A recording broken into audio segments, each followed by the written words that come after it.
Alex's subway train screams to a stop underground. The lights flicker once, then drop into dim emergency mode.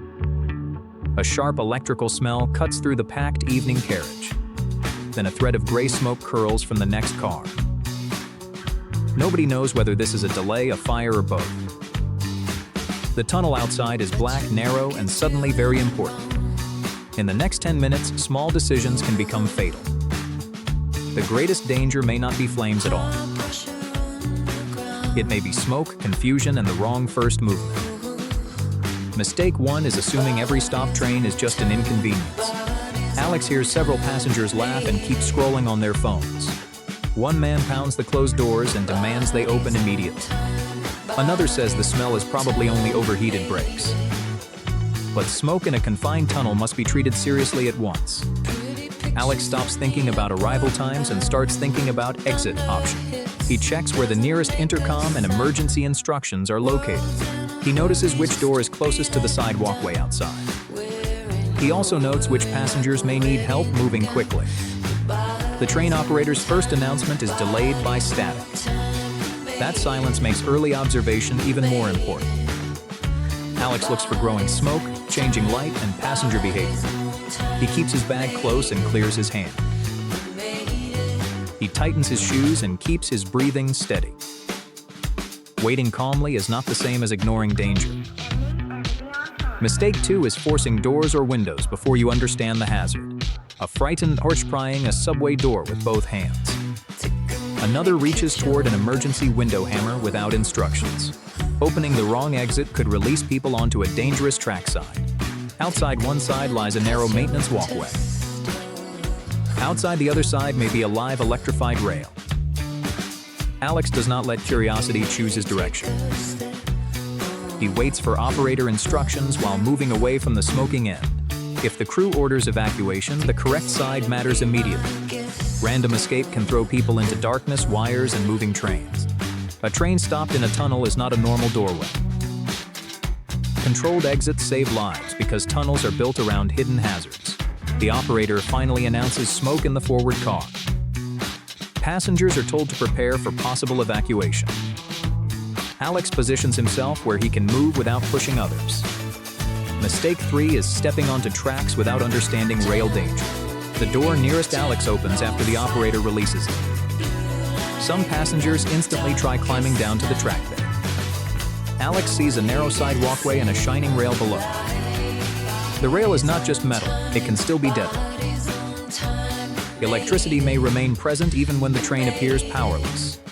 A third rail or overhead system can kill without visible warning. Alex steps only where transit staff direct people to step. He keeps feet away from cables and dark gaps. He helps Maya, an older commuter beside him, reach the walkway safely. Nobody jumps down, path and direction are clear. The tunnel floor is uneven, greasy, and full of obstacles. One wrong step in smoke can knock down several people behind you. Alex keeps one hand free for balance and one for fight dance. Surviving the train means nothing if the tunnel becomes the track. Mistake 4 is standing tall and breathing the hottest, dirtiest air. Smoke begins thickening as more passengers enter the tunnel. Several people remain upright, coughing and trying to see farther ahead. But smoke rises and cleaner air is often lower. Alex bends slightly and keeps his face as low as practical. He covers his nose and mouth with a folded cloth. The cloth will not filter poison completely, but it helps with particles. He never lies flat where feet in panic can crush him.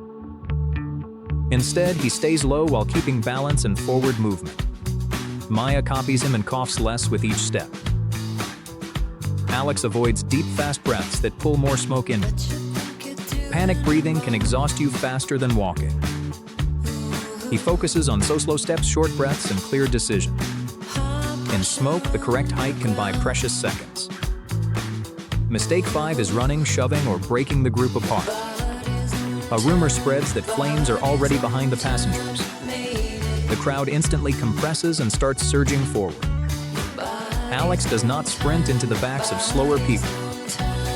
Running in a tunnel can create falls, pileups, and total blockage. He keeps space when possible and follows the moving line. He uses one clear voice to say, "Keep moving, do not push." A staff member ahead repeats the same instruction with a flashlight. Alex watches the people in front, not only the fear behind him.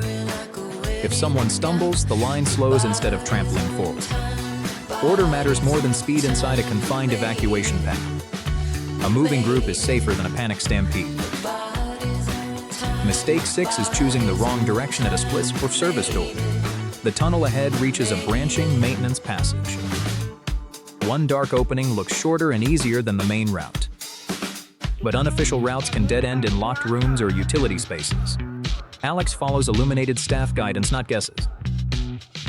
He ignores passengers who claim they know a faster shortcut. Emergency crews need evacuees moving toward one known collection point. Splitting the group makes rescues slower and head counts less reliable. Alex stays with Maya and 2 nearby passengers. Nobody wanders off to search for a better exit alone. They keep right on the walkway and let responders pass on the left. The tunnel briefly widens near a service cabinet and cross passage. Staff direct everyone toward the nearest platform, not back to the train. Alex trusts the route that connects to ventilation, lighting, and responders. In a tunnel, official direction beats personal confidence. Mistake 7 is stopping too early after reaching cleaner air. The group finally reaches a platform with brighter lights and less smoke. Several passengers immediately sit on the floor near the tunnel mouth. Alex keeps moving farther onto the platform and away from the entrance. Fresh evacuees are still emerging behind them. Stopping near the opening creates a new bottleneck. He moves Maya toward a wall area clear of stairs and doors. Then he checks for dizziness, breathing trouble, and burns.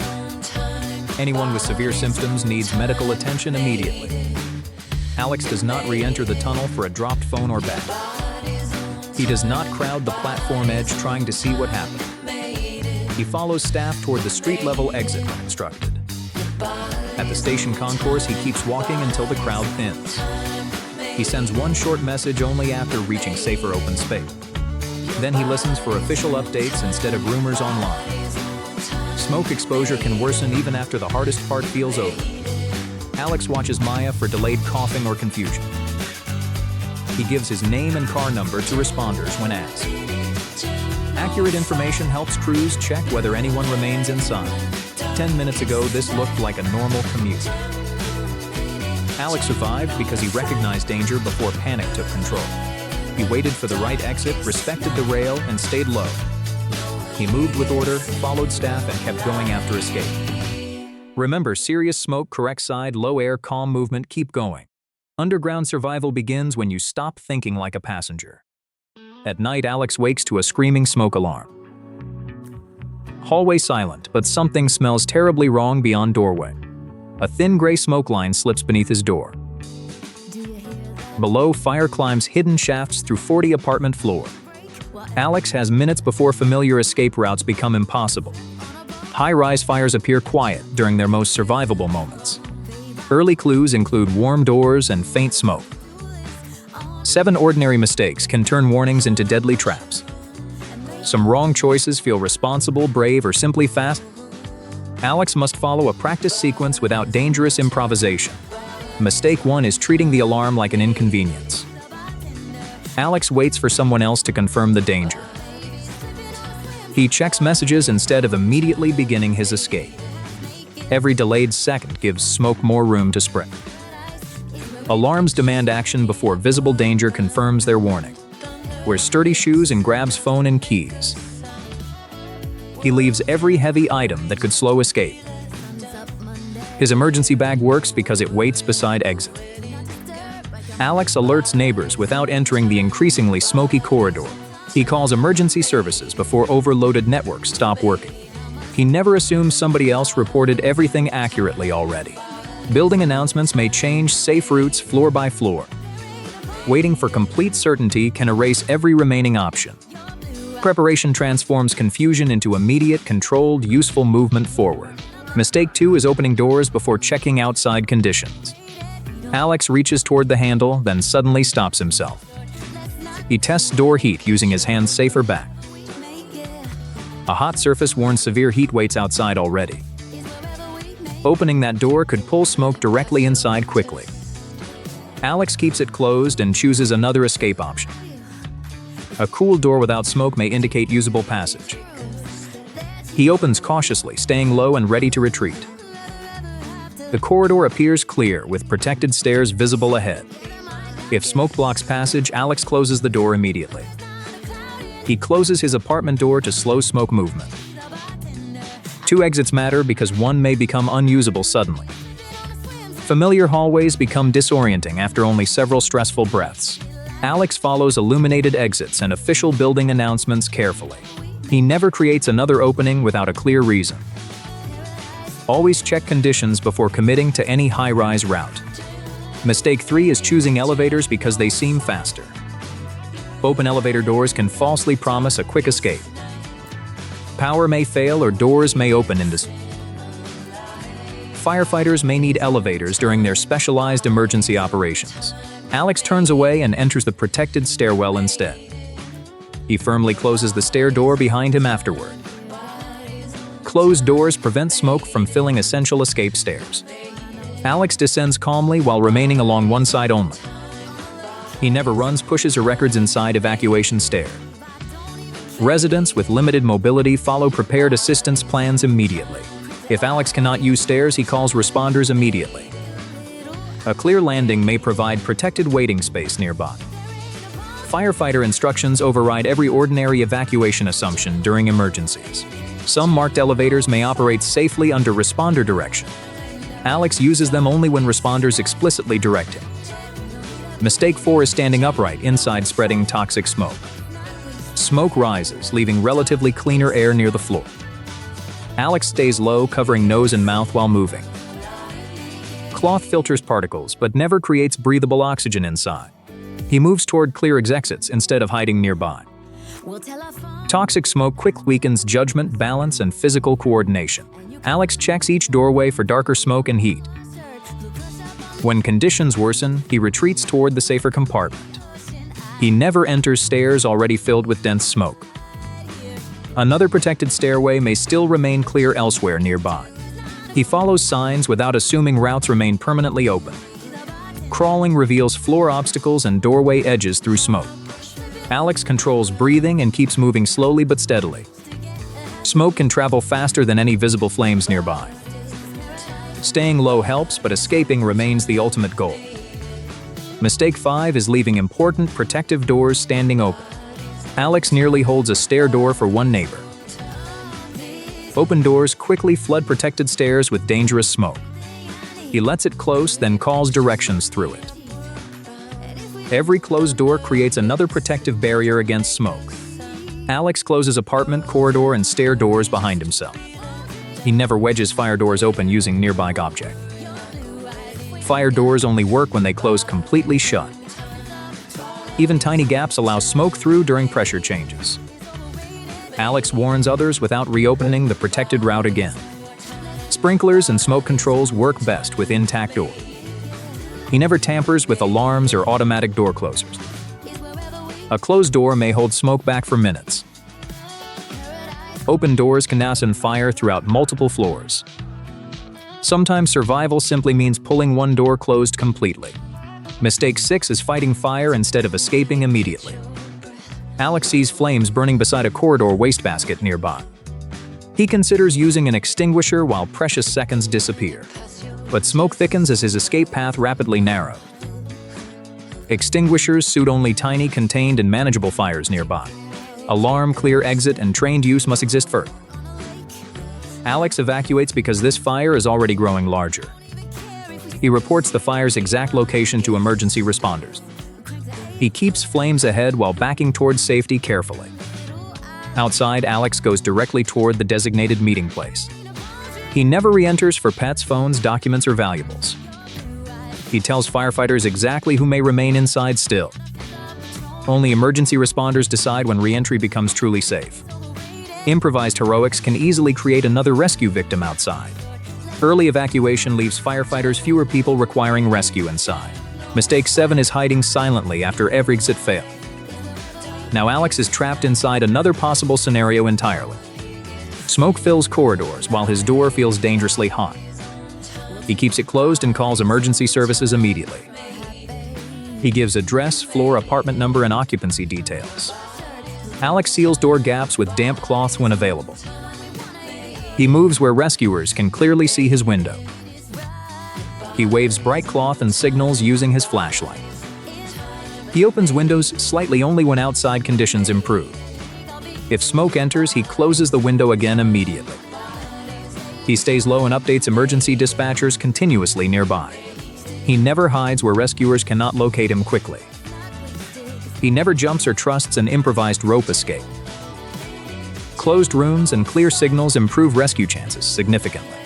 Being trapped changes plans, not sound emergency decisions overall. 15 minutes have passed since the alarm first sounded. Alex survived by acting early and checking doors carefully. He used stairs, stayed low barriers, avoided flames.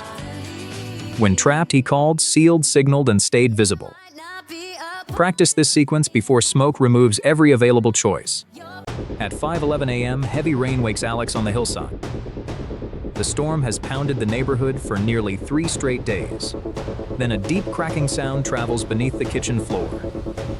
A framed picture tilts, although the building itself is motionless. Outside, the retaining wall now carries a fresh diagonal crack.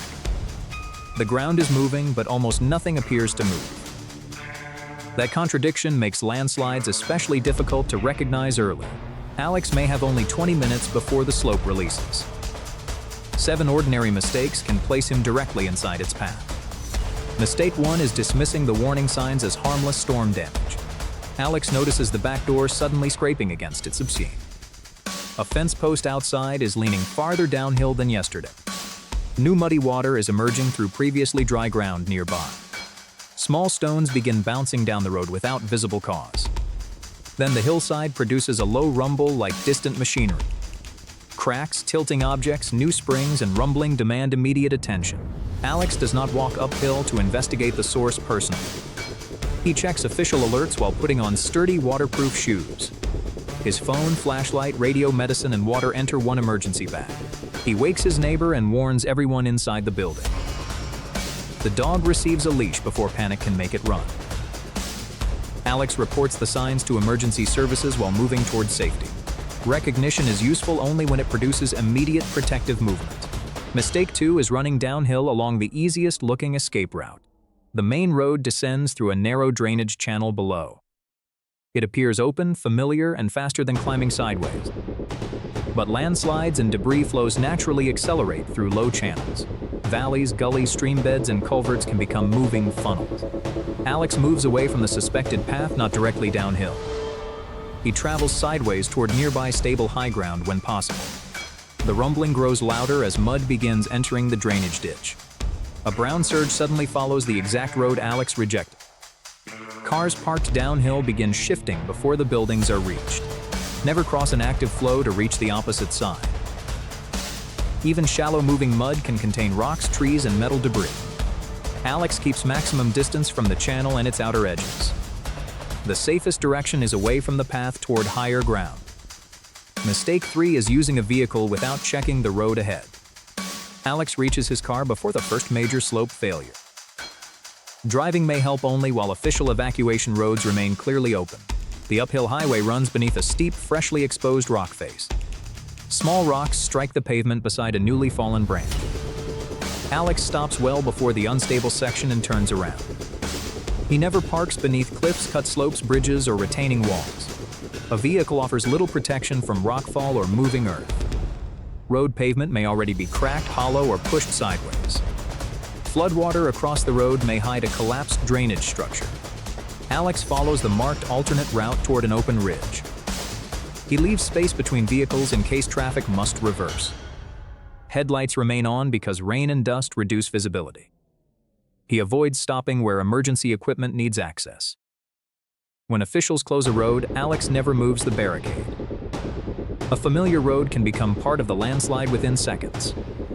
Mistake 4 is returning home for possessions after reaching safety. From the ridge, Alex remembers documents inside a bedroom drawer. He also left a laptop and photographs near the back wall. The house still stands, making one quick return feel reasonable. But secondary slides often follow the first movement without warning. Saturated ground may continue shifting long after the rumbling stops. Alex stays outside the exclusion zone and reports his location. He sends one brief message confirming everyone escaped safely.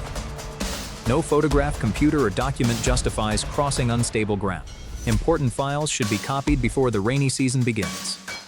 Emergency medicine and identification belong inside the prepared evacuation bag. Alex counts neighbors and identifies one missing resident from a distance. He gives responders the information instead of attempting a solo rescue.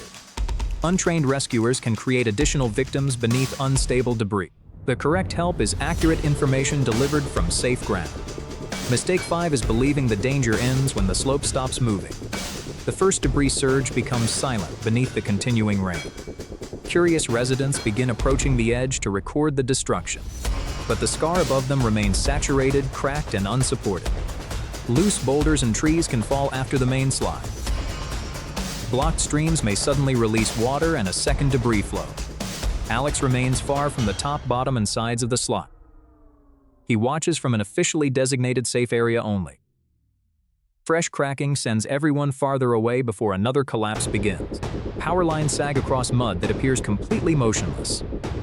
Electricity can energize water, fences, vehicles, and metal debris. A damaged gas line or explosion hazards. Broken sewage and water pipes can contaminate the surrounding area. Alex does not enter damaged buildings until authorities approve re-entry. Silence after a landslide is a pause, not proof of safety.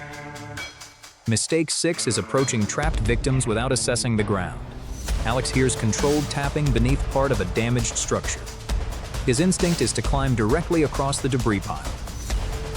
But unstable voids can collapse beneath the weight of rescuers.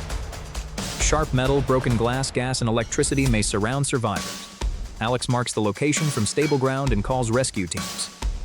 He answers tapping with repeated controlled sounds to give reassurance. He does not pull exposed beams supporting the remaining structure. He keeps vehicles and crowds away from the fragile debris edge. If Alex were trapped, he would cover his mouth from dust. He would avoid shouting continuously and conserve air and energy. A whistle, text message, or repeated tapping can reveal location. He would never light a match near damaged utility lines. Professional rescue requires stabilization before rubble is moved safely. Helping begins by preventing the rescue scene from collapsing again. Mistake 7 is returning before officials inspect the entire slope. Hours later, rain weakens and the neighborhood looks deceptively peaceful. Some roads appear dry, although their foundations have been washed away. Building walls may hide cracks, shifted supports, and damaged utilities. Alex waits for official clearance before entering the affected area. He returns in daylight wearing boots, gloves, helmet, and respirator. He avoids standing below leaning trees, poles, walls, and boulder. He photographs damage only from stable locations approved by inspectors. Food touched by mud, sewage, oswisuas, unsoaked. Tap water remains unused until local authorities confirm its safety. Alex checks himself and others for delayed injuries and illness. The dog remains leashed because familiar ground now contains sharp hazard. He leaves immediately if cracking, rumbling, or new water appears. Weather updates remain important because more rain can reactivate the slope. 20 minutes determined whether Alex escaped before the hillside failed. He noticed small changes before the disaster became visually obvious. He moved away from the path and towards safer high ground. He rejected unstable roads, possessions, curiosity, and improvised rescue. He respected secondary slides, damaged utilities, and contaminated ground.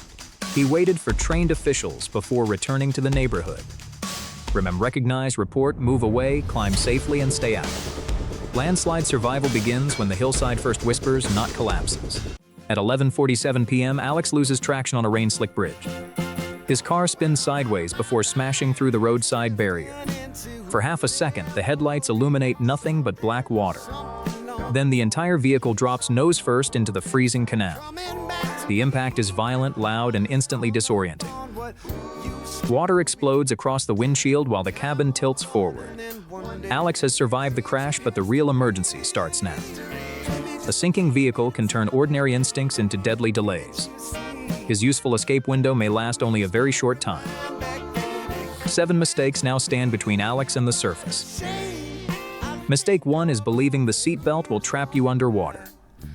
Alex hears that old myth as the car strikes the water. But the belt keeps his body controlled during the violent impact. Without it, one collision could leave him stunned or unconscious. Staying conscious is the first requirement for escaping anything. Alex keeps the belt fastened through the initial impact. The car bounces once, then begins floating at a steep angle. Now the crash phase is over and the escape phase begins.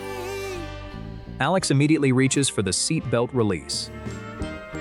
He unbuckles only after the vehicle is in the water. The loose belt retracts instead of tangling around his moving arms. He takes one controlled breath and focuses on the next action. Seat belts protect you during impact. Afterward, movement comes. Confusing those two moments can cost the seconds you need.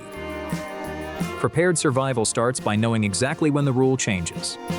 Mistake 2 is calling for help before creating your escape route. Alex grabs his phone as water climbs around the front tires. His thumb almost touches the emergency call icon. But a dispatcher cannot open a window from miles away. Every second spent explaining the crash lets the car sink deeper. Alex drops the phone into a secure pocket and moves immediately. First, escape the vehicle. Call for help once you are safer. Water reaches the bottom edge of the doors outside. The cabin still contains air, but the car is settling quickly. Alex ignores the dashboard, navigation screen, and flashing warning lights. Nothing inside the vehicle matters more than an open exit. Panic wants 10 actions at once. Survival needs the correct first action. Alex turns his attention toward the nearest side window. He knows electrical power may not remain available for long. The fastest rescue team right now is the person already inside. Mistake 3 is wasting early seconds fighting the doors. Alex pulls the interior handle and pushes against the driver door. It barely moves because outside water is pressing against it. Using more strength does not remove the pressure difference. The attempt wastes energy while the car continues descending. Alex stops fighting the door and switches strategies immediately. His primary escape route is the side window, not the door. He reaches for the electric window control while power remains available. The glass begins lowering and cold water pours through the opening. That incoming water feels terrifying, but the opening means escape. Alex keeps his face above the rising water and stays oriented. He does not wait for the cabin to fill before acting. Waiting for pressure to equal sacrifices precious air and time. An early open window creates an exit before conditions become worse. Alex now has a clear route out of the sinking vehicle. Mistake 4 is assuming the electric window will work whenever you need it. The headlights flicker as water reaches more of the car. Alex presses the switch early because electrical systems can fail. The side window continues lowering while the vehicle still has power. Had he waited, the same button might have done nothing. A manual escape tool is useful only if you can reach it. Alex keeps his tools secured beside the driver, never in the trunk. But he does not waste time breaking glass already opening normally. The simplest working exit is almost always the best exit. If a powered window fails, a suitable breakable side window may help. Not every modern side window behaves the same when struck. Some vehicles use laminated side glass designed to remain together. A tiny breaker may fail against laminated glazing. Knowing your own vehicle's window type matters before an emergency. The windshield is not Alex's first escape choice. He focuses on the open side window he created immediately. Mistake 5 is collecting belongings while the cabin is still sinking. Alex sees his backpack floating against the passenger seat. His wallet, keys, and laptop are all inside it. Instinct tells him to grab the bag before leaving. Then water surges higher and the car tilts more steeply. Alex abandons everything that does not keep him alive. He moves directly toward the open side window. Bulky clothing and loose objects catch on the center console. He clears the obstruction instead of turning back for possessions. His shoulders pass through the opening into dark, cold water. He uses the window frame only to guide his direction outward. The car continues sinking beneath him as he clears the bodywork. No bag is worth remaining inside a vehicle losing its air. Objects can be replaced, the escape opening can disappear. Alex leaves the car completely and does not climb back inside. Mistake 6 is losing orientation the moment you enter dark water. Outside the car, bubbles and headlights make direction difficult to judge. Alex feels cold shock and an immediate urge to gag. He controls his breathing and follows the bubbles toward the surface. The sinking car pulls downward, so Alex moves clear of it. He avoids kicking against doors, mirrors, or broken vehicle parts. His head breaks the surface, and he takes a controlled breath. Rain, darkness, and waves make the nearest bank difficult to see. Alex looks light shapes and the safest short route. He does not waste energy trying to keep the car from sinking. If strong current moves the vehicle, staying upstream avoids being struck. Alex keeps distance from the drifting car before swimming towards safety. He uses steady movements instead of exhausting, frantic splashing. Cold water punishes panic by stealing strength and breath. Reaching the surface is not the end, reaching stable ground is. Mistake 7 is returning to the water after reaching the bank. Alex pulls himself onto a low concrete edge beside the canal. His hands shake and his clothes rapidly steal body heat. Only now does he call emergency services and report the location. He tells responders that the vehicle is submerged and he escaped. Alex does not jump back in for his phone, backpack, or keys. He warns approaching bystanders not to enter the dark water. Untrained rescuers can become additional victims within seconds. He moves away from traffic and unstable canal edges. Alex removes wet outer layers when dry insulation becomes available. He follows emergency instructions and watches for breathing problems. Inhaled water or injury may require medical evaluation. The submerged car remains a rescue scene, not a souvenir hunt. He stayed belted for impact, then unbuckled for escape.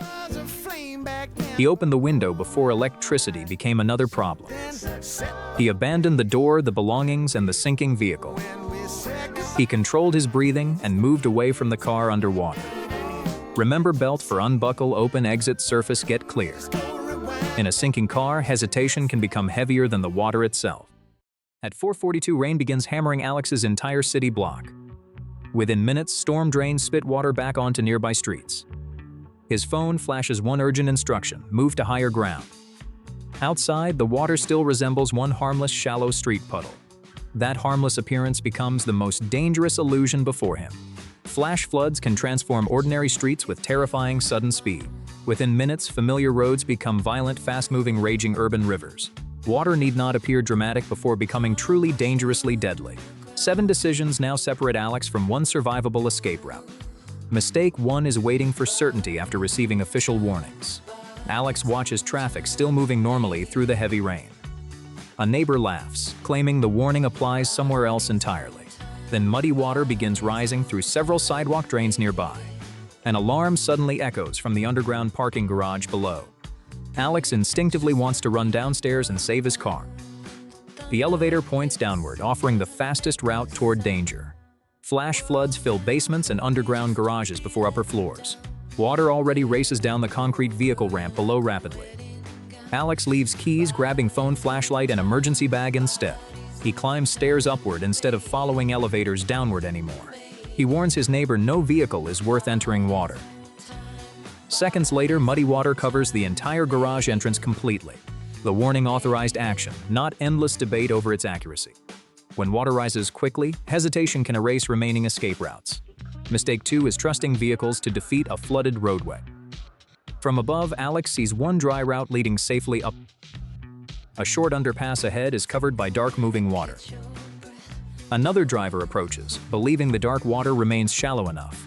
Headlights cannot reveal missing pavement beneath muddy floodwater at night.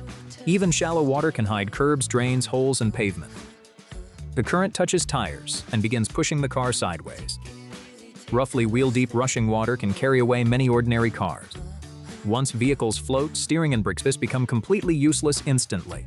The frightened driver accelerates while submerged pavement disappears farther ahead. Alex turns around before his tires touch the flooded section. He never moves barricades or follows another vehicle into water. He chooses higher roads because elevation matters more than speed. If water surrounds a stalled car, abandon it when safe. Move toward higher ground instead of protecting replaceable machinery below. A car is replaceable, but flooded shortcuts may prove fatal. Mistake 3 is walking through water that appears easily manageable. A stranded pedestrian steps into water flowing across the sidewalk. The ankle-deep current pushes forcefully against every careful forward step. Fast, shallow water can knock a grown adult off balance. A hidden open drain waits beneath the opaque brown surface. Broken glass, sharp metal, and debris move invisibly below water. Floodwater may contain sewage, fuel, chemicals, and electrical hazards together. Swimming skill cannot reveal what muddy currents conceal underneath you. Alex stays on elevated walkways instead of entering floodwater below. He calls responders and points toward the stranded pedestrian immediately. If moving water traps you, reach the highest stable point. Keep children and pets away from flooded streets and ditches. A flood's quiet edge can strengthen suddenly without any warning. Floodwater is never a shortcut, playground, or personal courage test. Treat every flooded path as an obstacle requiring complete avoidance. Mistake 4 is sheltering underground or entering sealed attic spaces. Water begins entering the lobby of Alex's apartment building below. The basement and garage quickly become rapidly filling deadly traps. The elevator may lose power, stall, or open into water. Alex uses dry stairs toward an occupied upper floor instead. He moves upward while preserving one visible, usable escape route. Each higher floor buys distance from the rising water below. If necessary, rooftops provide visibility and places for signaling rescuer. A sealed attic becomes a trap without outside escape access. Never enter closed attics unless direct roof access remains available. Alex signals emergency crews from a visible upper floor window nearby. He monitors official alerts as evacuation routes keep changing below. The safest movement increases both height and available escape options. Mistake 5 is touching electricity because rooms appear temporarily calm. Floodwater slowly creeps toward electrical outlets along the lower wall. Alex hears buzzing and crackling behind one damaged electrical panel. He avoids rooms where water covers electrical outlets or cords. He stays on dry floors away from all submerged wiring. Shut electricity off only from dry, safely reachable locations nearby. If breakers require entering water, contact qualified professionals instead immediately. Outside, one fallen power line hides beneath muddy floodwater nearby. Electricity can energize water, metal fences, vehicles, and floating debris. Alex never touches wet appliances or tests damaged electrical equipment. He uses battery flashlights, never candles or plugged-in lamps indoors. Generators belong outdoors, far from every door and open window. Water and electricity allow no second chance for careless experiments. Mistake 6 is treating dangerous floodwater like ordinary dirty rain. Floodwater may contain sewage, toxic chemicals, and leaked fuel together. It can also hide germs, debris, and displaced animals underneath. Alex watches food containers drifting through visibly contaminated street water. He refuses drinking water until officials officially declare it safe. An uncovered cut can become infected after touching floodwater directly. Alex protects wounds with waterproof coverings and avoids unnecessary exposure. After contact, he washes using soap and clean water. Contaminated clothing gets removed and separated from clean belongings immediately. Discard food touched by floodwater even when packaging appears intact. Long power outages can make refrigerated food dangerously unsafe afterward. When food safety seems uncertain, Alex always throws it away. Tap water may remain contaminated long after streets appear dry. He follows directions about bottled, boiled, or properly treated water. Flood illnesses may appear hours after dangerous water finally retreats. Survival includes controlling what touches skin and enters your body. Mistake 7 is returning too early after water recedes quickly. The street appears normal again 20 minutes after the surge. But moving water may have removed the road beneath it. Buildings may conceal electricity, sewage, mold, gas, and weakened supports. Alex waits behind barriers until officials finally authorize safe re-entry. Later, he returns during daylight carrying one battery-powered flashlight carefully. He avoids every flame and switch near any suspected gas. If he smells gas, he leaves without creating possible sparks. A certified electrician inspects flooded systems before restoring electrical power. Alex photographs visible damage only from stable, permitted locations nearby. He checks official radio and phone updates instead of rumors. One brief status message preserves battery and reduces network congestion. He avoids tempting shortcuts because safe routes repeatedly change afterward. The correct destination is wherever current authorities direct survivors safely. 20 minutes passed, but the dangerous flood emergency remains active. Alex survived by moving upward, never downward or through floodwater. He obeyed warnings before danger became visually obvious to everyone. He abandoned the car, shortcut, and urged to investigate personally. He stayed outside floodwater and away from hidden electrical dangers. He protected food, water, wounds, power, and reliable information carefully. He waited for official clearance instead of trusting familiar streets. Remember, act early, move higher, turn around, and stay out. Flash flood survival depends on decisions made before certainty arrives fully. At 10:14 p.m., Alex is surrounded by 12,000 cheering people. The concert is loud, bright, and completely ordinary for now. Then the crowd behind him suddenly pushes 3 steps forward. Alex tries stepping back, but there is nowhere left to step. His shoulders touch strangers on both sides at the same time. A dropped cup remains upright because nobody has room to bend. Then Alex notices something worse. His chest cannot expand normally. The danger is no longer panic, it is pressure. 7 common mistakes can turn dense crowds into survival traps. Mistake 1 is waiting until people scream before recognizing danger. Crowd crush often begins with density, not obvious chaos. Alex notices his walking speed is no longer his decision. Every movement now comes from pressure somewhere behind him. His friend Maya can barely turn her shoulders anymore. They stop watching the stage and start studying the crowd. A narrow corridor ahead is filling faster than people leave. 2 streams of spectators are merging through the same opening. The pressure increases even though nobody appears deliberately aggressive. Alex recognizes the warning before anyone falls or starts shouting. He points toward a wider side area with more open space. Leaving early feels unnecessary until leaving becomes physically impossible. He does not wait for security to announce a full emergency. He keeps watching exits, barriers, stairs, and crowd movement patterns. The earliest warning is losing control of your own movement. Mistake 2 is fighting directly against the force of the crowd. A sudden surge pushes Alex sideways toward a metal barrier. His instinct is to plant both feet and push backward. That only turns his body into resistance against thousands of kilograms. Instead, Alex focuses on balance and moves with the crowd. He keeps his feet underneath him, rather than leaning backward. Small controlled steps reduce the chance of being knocked down. Maya stays beside him without pulling hard against his arm. They avoid trying to force a straight path through everyone. The crowd moves like a slow wave around fixed obstacles. Alex follows that movement while searching for a safer opening. When pressure briefly eases, he gains 1 step toward the edge. Then another surge arrives, and he stops forcing his direction. Survival here means adapting to pressure without surrendering balance. Do not waste strength trying to overpower an entire moving crowd. Mistake 3 is leaving your arms pinned against your sides. Alex feels bodies press closer against ribs and shoulders. Normal breathing becomes harder when the chest loses expansion space. He raises both forearms in front of his chest. His posture now resembles a boxer protecting the upper body. The position preserves a small pocket directly in front of him. He does not lock his elbows or shove nearby people.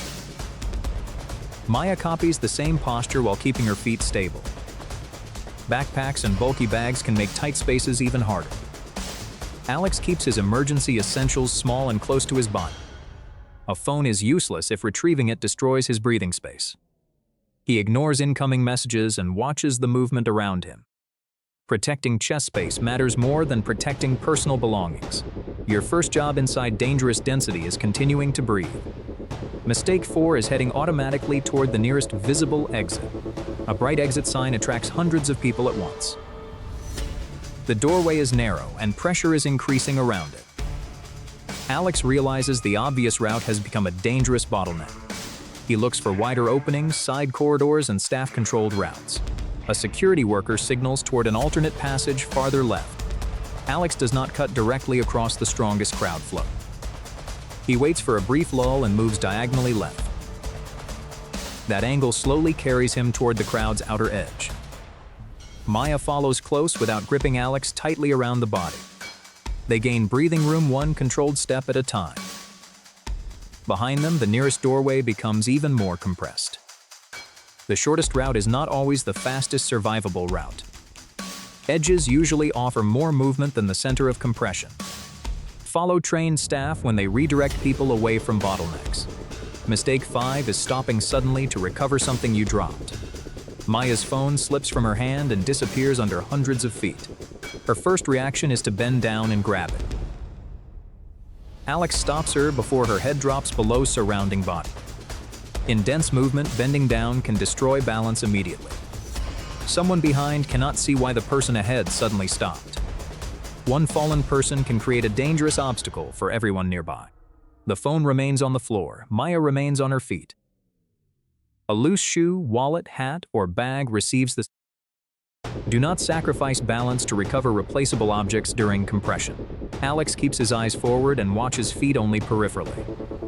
He avoids stairs, curbs, cables, and uneven ground when possible. Every step now has one purpose: remain upright and... Property becomes irrelevant once the crowd controls your body. Mistake 6 is panicking if you are knocked to the ground. A strong sideways surge finally catches Alex's foot against debris. He loses balance and drops before Maya can reach him. Standing immediately is difficult because legs surround him from every direction. Alex curls tightly instead of stretching flat across the floor. He protects his head and neck with both arms. His knees draw inward, reducing the space his body occupies. Maya stays upright and alerts nearby people without entering the floor space. Alex waits for the first small break in surrounding movement.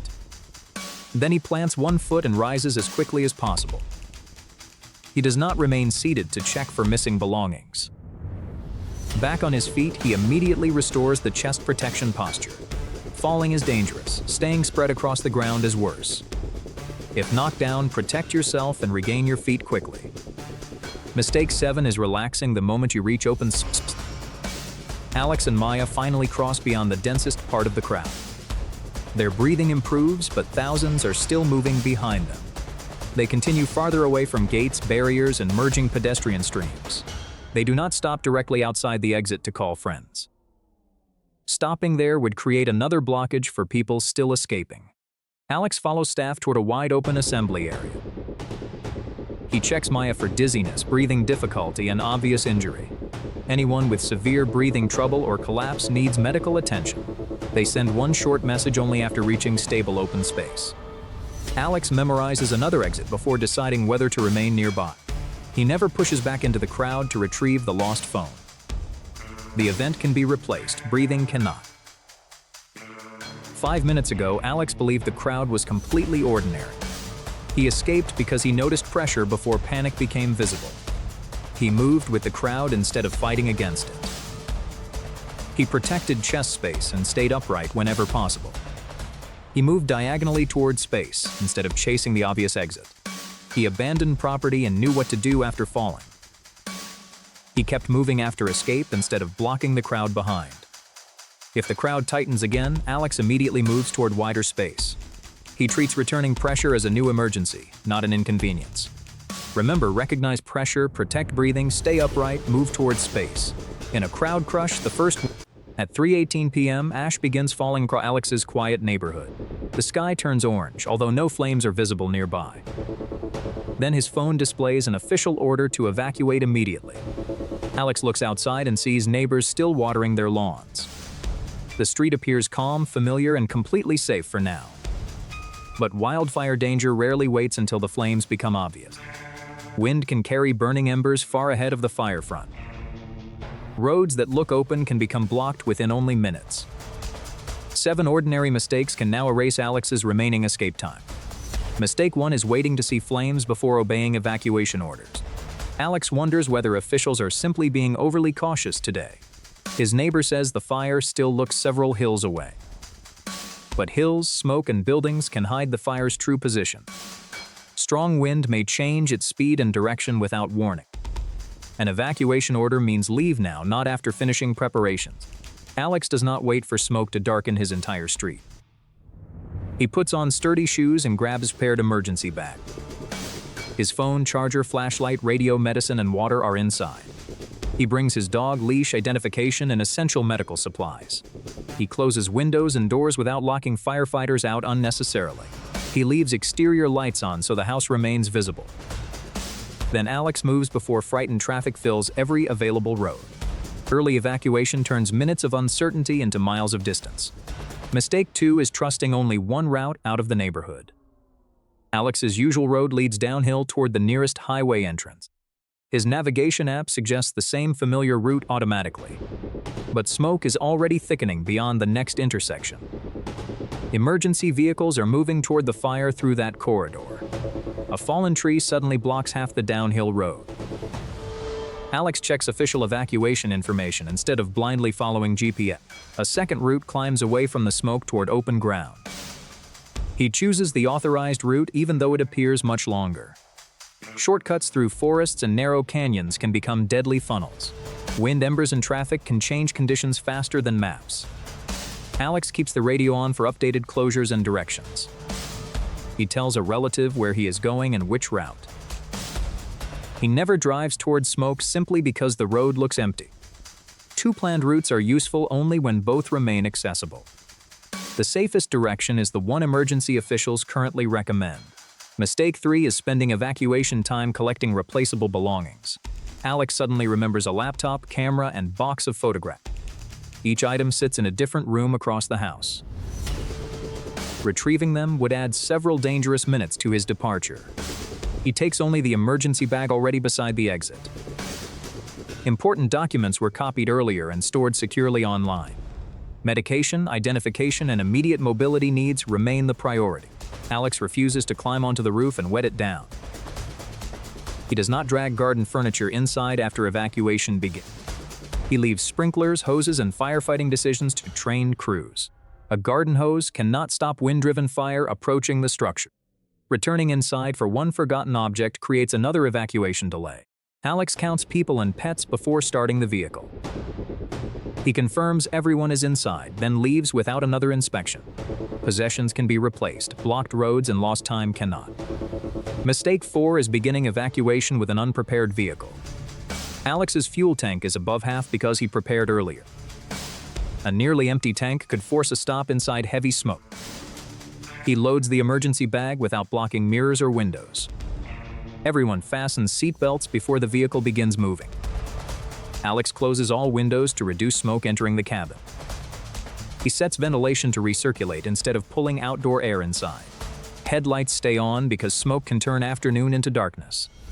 Doors remain unlocked while moving through an active evacuation zone. The radio provides official information without distracting visual navigation. Alex keeps distance from other vehicles to preserve braking space. He avoids parking on dry grass that could ignite underneath. He never stops where his vehicle blocks emergency equipment. The emergency bag stays reachable if everyone must leave quickly. A prepared vehicle supports escape, it never guarantees safe passage. Mistake 5 is using the wrong protection against wildfire smoke. The smoke thickens and Alex's eyes begin burning slightly. A loose cloth mask cannot reliably filter for his smallest particle. He uses a well-fitting N95 respirator stored in the emergency bag. The mask covers both his nose and mouth without gaps. His dog cannot wear the same equipment and needs cleaner air. Alex keeps the animal inside the closed vehicle during evacuation. He does not open windows to photograph the orange sky. He avoids candles, smoking, and anything adding particles inside the cabin. People with breathing or heart conditions may need earlier evacuation. New chest pain or severe breathing trouble requires emergency medical help. Smoke can remain dangerous even far beyond visible flames. Alex checks official air quality information at the evacuation destination. If told to shelter, a closed room with filtration is safer. But shelter instructions never override a direct order to evacuate. Mistake 6 is driving into worsening fire conditions without reassessing. Burning embers begin crossing the road like fast red insects. Visibility drops until the nearest vehicle becomes difficult to see. Alex slows smoothly but does not stop in the travel lane. He watches for firefighters, animals, fallen branches, and disabled vehicles. A police barricade closes the road only 2 blocks ahead. Alex turns onto the marked alternate route without arguing or waiting. He never moves cones or drives around an official roadblock. Flames crossing a road can damage tiring and fuel systems. Dense smoke can hide collisions, cliffs, and missing pavement. If trapped, Alex would call emergency services and report his location. He would seek the clearest available area away from vegetation. He would close windows, remain low, and follow dispatcher instructions. But the best survival move remains avoiding entrapment through early action. Every new ember is evidence that conditions are becoming less predictable. Hours later, Alex sees online pictures showing a quieter neighborhood. The absence of flames does not mean the area is safe. Hotspots can burn beneath ash, decks, walls, and fallen trees. Damaged power lines may energize fences, puddles, and metal debris. Gas leaks and unstable buildings can create invisible secondary hazards. Alex waits until authorities officially permit residents to return. He returns in daylight wearing sturdy shoes, gloves, and an N95. He avoids hot ash, smoldering materials, and damaged electrical equipment. Food exposed to heat, smoke, or unsafe power loss is discarded. Tap water is used only after officials confirm its safety. Alex photographs damage from stable areas without entering weakened rooms. He watches for breathing problems after smoke exposure has ended. Pets remain controlled because sharp debris covers familiar ground. He leaves immediately if conditions worsen or authorities change instructions. 20 minutes determined whether Alex escaped before the roads collapsed. He acted on the order, not on what his eyes could see. He used a second route and abandoned every replaceable possession. He prepared the vehicle, protected his lungs, and reassessed constantly. He waited for official clearance before returning to hidden hazards. Leave early, follow directions, breathe cleaner air, never return early. Wildfire survival begins before the flames reach your street. At 4:08 p.m., every phone in Alex's apartment screams simultaneously. 2 blocks away, a tanker collision has released an unknown chemical. A pale cloud drifts between buildings, almost invisible in afternoon light. Alex smells nothing, yet his eyes begin feeling strangely irritated.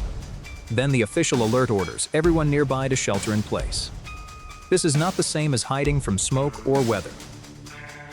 The wrong open door can pull contaminated air directly inside. The wrong mask can create confidence without real protection. 7 ordinary mistakes now decide who breathes safer air.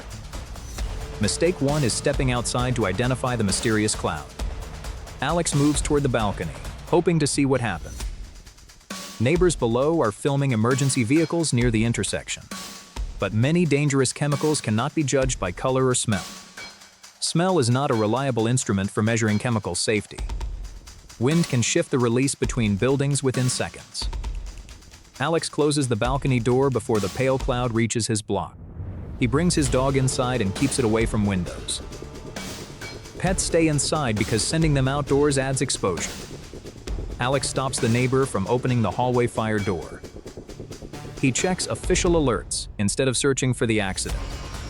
Curiosity offers information, but shelter creates actual protection. If the release is outdoors, move inside unless authorities direct evacuation. If the release is indoors, leave that building and get away. The location of the chemical determines the first correct movement. Mistake 2 is choosing your own evacuation during a shelter order. Alex's car seems like a fast escape from the neighborhood. Yet vehicles are not airtight shelters against chemical gases or vapors. Traffic could trap him directly inside the drifting plume. He almost drives toward his sister's school across town. The school is already following its own emergency shelter plan. Going there could expose Alex and block emergency roads. He sends one short message and contacts the family's outside area relative. Everyone follows the response ordered for their current location.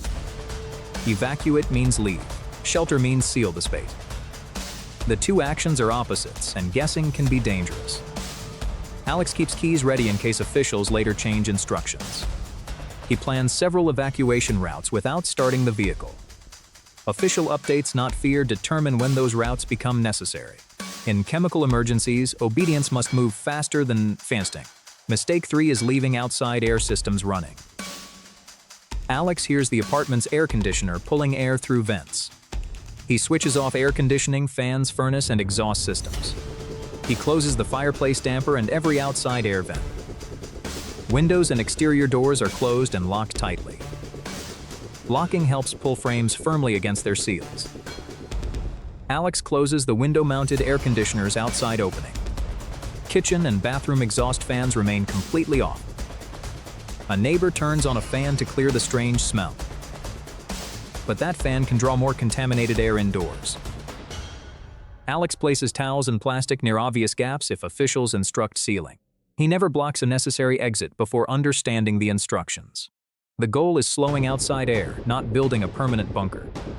A prepared sealing kit turns frantic improvisation into fast action. Every running fan can become an invisible doorway for contamination. Mistake 4 is sheltering in the largest, most comfortable room. Alex's living room has space, water, and familiar furniture. It also has 3 windows and a balcony door facing outside. He chooses a planned safe room that can be sealed better. The room has few openings, enough space, and accessible water. Current official guidance tells him which location is safest. He brings the dog emergency bag, radio, and sealing materials. He closes the interior door after everyone enters. Pre-cut plastic covers vents and windows only as directed. Duct tape secures edges without endless overlapping decoration. Alex avoids wasting minutes sealing tiny interior cracks first. The biggest outside air openings receive attention before smaller gaps. He leaves enough room for everyone to sit and breathe calmly. A text informs one distant relative of their shelter location. The best room is planned before sirens make thinking difficult. Mistake 5, to stop toxic gas. Alex finds a cloth mask, N95 respirator. Both may filter particles, but neither stops many SARS or vapors. A wet towel over the face is not chemical breathing equipment. Specialized respirator require the correct cartridge, fit, and training. Alex does not leave shelter because a mask makes him feel protected. He uses the mask only if authorities recommend it for the known hazard. The sealed room and official instructions remain his main protection. He keeps glasses on and avoids touching irritated eyes. He keeps clean water ready for emergency eye flushing. He never tests the air by opening the door and taking a breath. Absence of odor does not prove the chemical has disappeared. Strong odor does not reveal the chemical's exact concentration. Protection comes from correct information, not improvised confidence. Mistake 6 is bringing contamination into the clean shelter. A neighbor arrives after passing through the edge of the cloud. His jacket carries visible droplets and an unfamiliar powder. Alex keeps contaminated clothing away from the shelter room. They move to the safest available decontamination area as instructed. The neighbor avoids rubbing skin or touching his face. Contaminated outer clothing comes off as quickly as safely possible. Cutting clothing off can avoid pulling chemicals across the face. The clothing goes into a plastic bag, then a second bag. Contact lenses and contaminated personal items stay with the dirty clothing. Lukewarm water and mild soap wash skin from head downward. He washes gently instead of scrubbing chemicals deeper into skin. Burning eyes are flushed with clean water for several minutes. Clean clothing replaces everything that may have contacted the chemical. Alex uses gloves to protect his hands. The sealed contaminated bags stay isolated for official disposal instructions. Removing clothing alone may eliminate much of the contamination. Fast decontamination should begin without waiting to identify the chemical. Symptoms, swallowing, or breathing problems require professional medical help. Get away, get clean, and get help in that order. Mistake 7 is opening the shelter after the street looks normal. 30 minutes later, the pale cloud is no longer visible. Emergency vehicles become quieter and neighbors begin checking outside. Alex waits for an official all clear before opening anything. Chemical concentrations can remain dangerous after visual signs disappear. Authorities may instead order evacuation along a specific route. Alex follows that new order with the sealed emergency bag ready. He does not touch abandoned containers, residue, or suspicious puddles. Food or water exposed to the release remains untouched. The dog stays leashed and away from contaminated surfaces. Alex reports symptoms even if they appear later. He follows instructions for cleaning the home and disposing of materials. Rumors never replace verified alerts from police, fire, or health officials. The safest action may change as responders learn more. Alex survived by controlling air, movement, contact, and information. He never assumes silence means safety. In a chemical emergency, the invisible threat rewards disciplined decisions. At 9:07 p.m., every light in your city dies. Your phone has signal, but the internet is already slow. Elevators stop, traffic lights vanish, security systems begin failing. Most people assume the power will return in a few minutes. That assumption may be the most dangerous mistake of the night. Because during a major blackout, your first 60 minutes matter most. What you charge, collect, and avoid now can decide everything. Here are 7 mistakes you must not make. And number 6 is something almost nobody thinks about. First, do not rush outside to investigate. Darkness immediately makes familiar streets more dangerous. Traffic signals fail, drivers become confused, and collisions increase. Broken glass, open drains, and fallen cables become nearly invisible. Some people also use the confusion to steal or start fights. Stay inside until you understand the scale of the outage. Look through windows without standing directly in front of them. Check whether one block, or the entire skyline is dark. Then listen. Sirens can reveal what your eyes cannot. Mistakes number 2, wasting your phone battery. Your phone is no longer entertainment. It is survival equipment. Immediately activate low power mode and reduce screen brightness. Close video apps, games, Bluetooth, and unnecessary background services. Download emergency maps or instructions while data still works. Send one short message to family instead of making repeated calls. Text messages often work when overloaded voice networks do not. Write important numbers and addresses on paper before your battery dies. If you own power banks, connect and test them now. Do not trust the glowing indicator without checking actual charging. Mistake 3, waiting too long to collect water. Many people believe tap water cannot stop during a blackout, but tall buildings often depend on electric pumps. Without power, upper floors may lose pressure surprisingly quickly. Fill clean bottles, pots, buckets, and your bathtub immediately. Keep drinking water separate from water used for washing. Cover every container to prevent dirt, insects, and contamination. A healthy adult may need several liters every day. More is required in heat, illness, or physical activity. Do not drink from radiators, toilet tanks, or unknown building pipes. Clear water is not automatically safe water. Mistake 4, opening the refrigerator again and again. Every curious look releases cold air and shortens food safety. An unopened refrigerator may stay cold for roughly 4 hours. A full freezer can remain cold much was left closed. Make a food plan before touching either door. Eat perishable refrigerated food first, then frozen food, then dry supplies. Group frozen items together so they help keep one another cold. Never taste suspicious food to decide whether it is safe. Dangerous bacteria do not always change smell, color, or flavor. When uncertain, throw it away. Food poisoning drains precious water. Mistake 5, using candles as your main source of light. Blackouts create the perfect conditions for accidental house fires. People fall asleep, pets move, and candles are easily knocked over. Firefighters may already be overwhelmed by elevators and traffic accidents. Use LED flashlights, headlamps, or battery lanterns whenever possible. Point a flashlight at a cell ceiling to illuminate an entire room. This uses less energy than running several lights at once. If a candle is unavoidable, place it inside a stable metal tray. Keep it away from curtains, children, pets, and sleeping areas, and never leave any flame unattended, even for 1 minute. Now comes the danger most people completely overlook. Mistake 6, creating carbon monoxide while trying to stay comfortable. Carbon monoxide is invisible, odorless, and potentially deadly. Generators, charcoal grills, and fuel stoves all produce it. Never run any of them inside a home, garage, or enclosed balcony. Opening a window does not make indoor generator use safe. Place generators outdoors, far from doors, windows, and air vents. Point the exhaust away from every occupied building. Never cook with charcoal indoors, even when the weather is cold. Headache, dizziness, weakness, or confusion can be early warnings. If several people feel sick together, move outside immediately. A working carbon monoxide alarm can save everyone before symptoms begin. Mistake 7, ignoring information because the situation feels calm.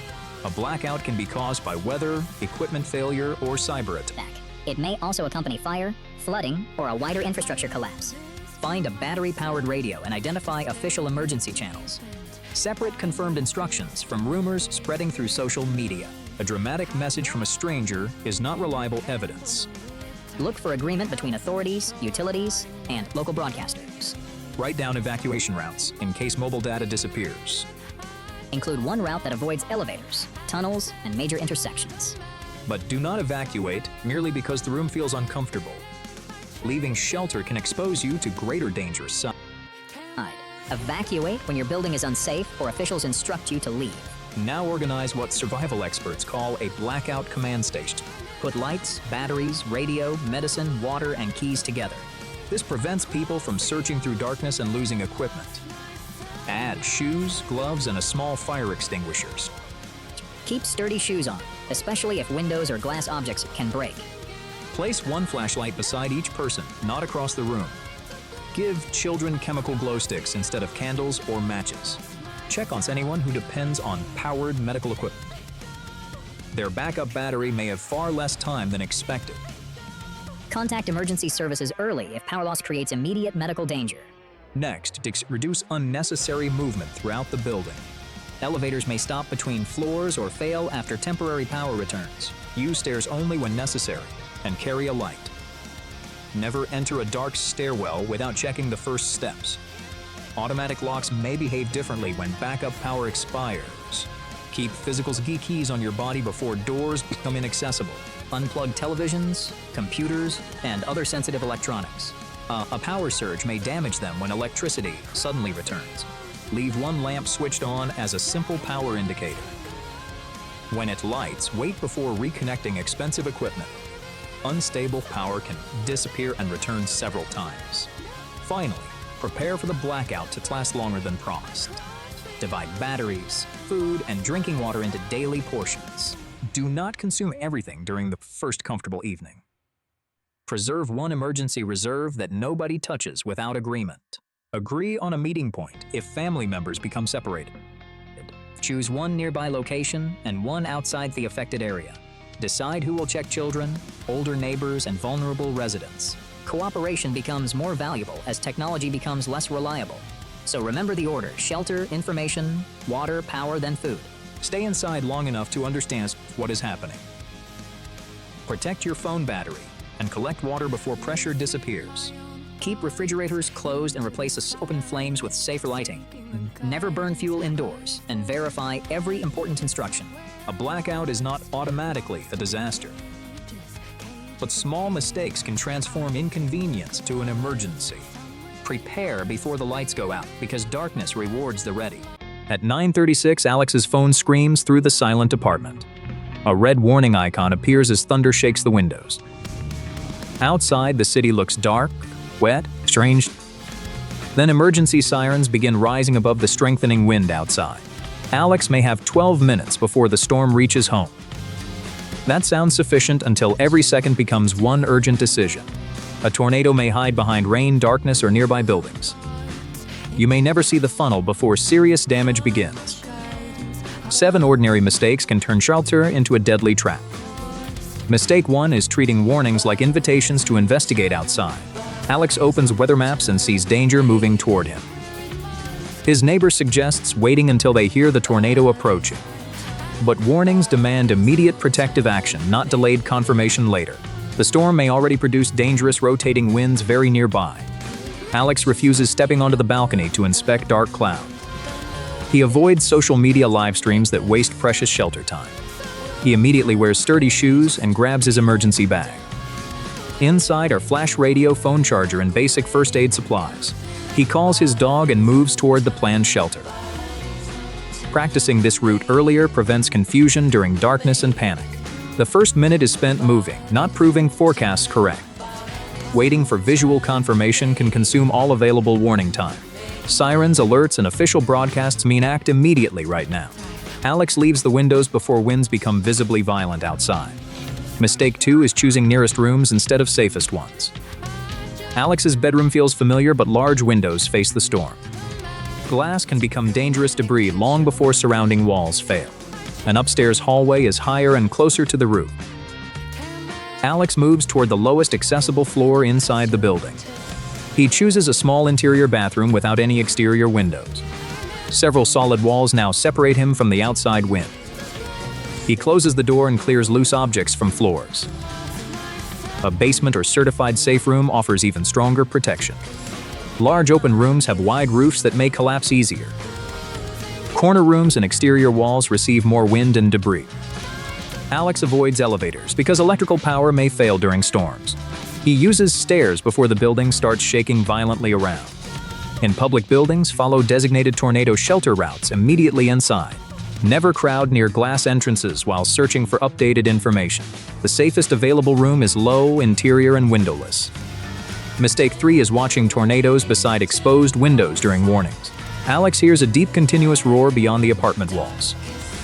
For one moment, curiosity pulls him toward the living room. Lightning reveals branches and loose objects racing across the street. Windows cannot reveal whether the roof above is already failing. Opening windows never equalizes pressure or protects the building structure. It only wastes time while placing you beside breaking glass. Alex closes interior doors and returns immediately to the shelter. He stays away from windows, skylights, and all exterior doors. A battery radio provides information without exposing him to danger. He lowers phone brightness to preserve power through possible outages. The roar grows louder, but Alex remains in protected position. Watching danger provides absolutely no protection from dangerous flying debris. Every wall between you and outside increases your survival margin. Mistake 4 is wasting shelter time collecting valuable personal belongings. Alex suddenly remembers his laptop sitting inside the living room. He also thinks about documents stored inside the bedroom drawer. Neither object justifies crossing rooms lined with exposed glass windows. He keeps only equipment already packed inside his emergency bag. Pets should join you when they can be reached immediately. Never waste critical time chasing frightened animals through the house. Alex places his dog him and secures the door. He sends one brief safety message before networks become overloaded. Then he silences notifications and monitors official emergency alerts carefully. Helmets, blankets, mattresses, or cushions can reduce debris-related injuries greatly. Alex pulls on a bicycle helmet and fastens its strap. He covers himself and his dog with folded heavy blankets. He crouches beneath a sturdy countertop beside the interior wall. The most valuable object now is the shelter itself around. Mistake 5 is trusting vehicles or overpasses as safe shelters. Across town, another resident receives warning inside a mobile home. Mobile homes can overturn or collapse under violent tornado winds. The resident follows a practiced route towards sturdy community shelter. This move must happen before dangerous winds and debris arrive. Alex's friend is driving when the warning reaches his phone. He never races storms or drives toward visible tornado funnels. When possible, he reaches a sturdy nearby building and shelters. He never stops beneath highway overpasses to hide from wind. Overpasses accelerate winds and expose people to flying debris directly. They also block roads needed by responders and other drivers. Without sturdy shelter, vehicle choices become dangerous last resort decisions only. The driver keeps seatbelt fastened and lowers beneath window level. He covers head and neck using arms and heavy clothing. He follows current local instructions instead of outdated tornado myths. The best vehicle decision is planned before any warning arrives. Mistake 6 is sheltering rooms while leaving bodies unprotected inside. Bathroom walls may survive while debris crashes through ceilings overhead. Alex crouches as low as possible against an interior wall. He protects his head and neck firmly with both arms. The bicycle helmet adds protection against falling and flying objects. A heavy blanket covers his back without restricting normal breathing. He stays away from mirrors, shelves, and potentially falling objects. The dog remains secured so panic cannot send it running. Alex keeps the flashlight nearby, never holding it overhead unnecessarily.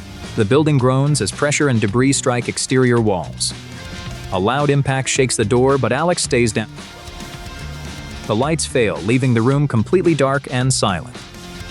He breathes slowly and listens carefully to the battery radio. Protecting head and neck matters even inside strong shelters too. Mistake 7 is leaving shelter during the first sudden silence. After violent seconds, the roar seems to move farther away. Alex wants to open the door and inspect damage immediately. But another circulation or dangerous debris may still approach nearby. He stays sheltered until official information confirms the threat passed. When exiting, he wears shoes, gloves, and carries a flashlight. The hallway contains broken glass, exposed nails, and unstable materials.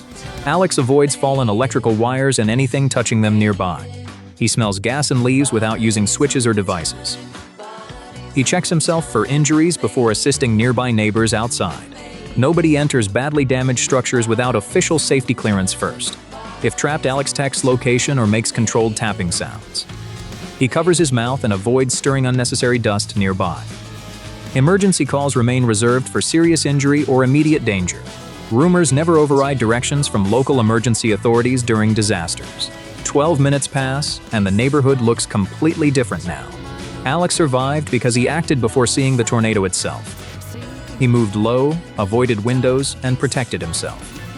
He ignored valuables, overpassed curiosity, and the first silence. Remember, warning, shelter, cover, wait, assess, and follow official instructions. Tornado survival depends on decisions made before walls begin moving.